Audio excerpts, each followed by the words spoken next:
There's no feeling more intense than starting over. If you deleted your homework the day before it was due, as I have, or if you left your wallet at home and you have to go back after spending an hour in the commute. If you won some money at the casino and then put all your winnings on red but it came up black.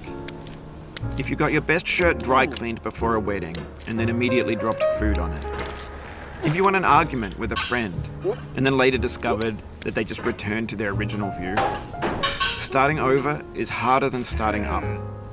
If you're not ready for that, like if you've already had a bad day, then what you're about to go through might be too much. Feel free to go away and come back. I'll be here.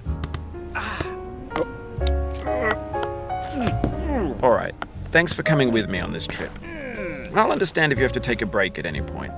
Just find a safe place to stop and quit the game. And don't worry, I'll save your progress, always, even your mistakes. This game is a homage to a free game that came out in 2002, titled Sexy Hiking. The author of that game was Jazuo, a mysterious Czech designer who was known at the time as the father of B games.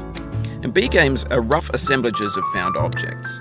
Designers slap them together very quickly and freely, and they're often too rough and unfriendly to gain much of a following. They're built more for the joy of building them than as polished products. In a certain way, Sexy Hiking is the perfect embodiment of a B game. It's built almost entirely out of found and recycled parts, and it's one of the most unusual and unfriendly games of its time. In it, your task is simply to drag yourself up a mountain with a hammer. And that act of climbing, in the digital world or in real life, has certain essential properties that give the game its flavor. No amount of forward progress is guaranteed.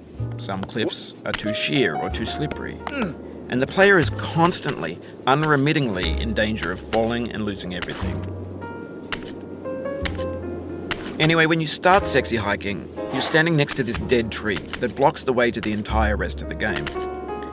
It might take you an hour to get over that tree, and a lot of people never got past it. You prod and you poke at it, exploring the limits of your reach and your strength, trying to find a way up and over.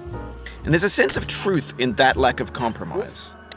Most obstacles in video game worlds are fake. You can be completely confident in your ability to get through them once you have the correct method or the correct equipment or just by spending enough time. In that sense, every pixelated obstacle in Sexy Hiking is real.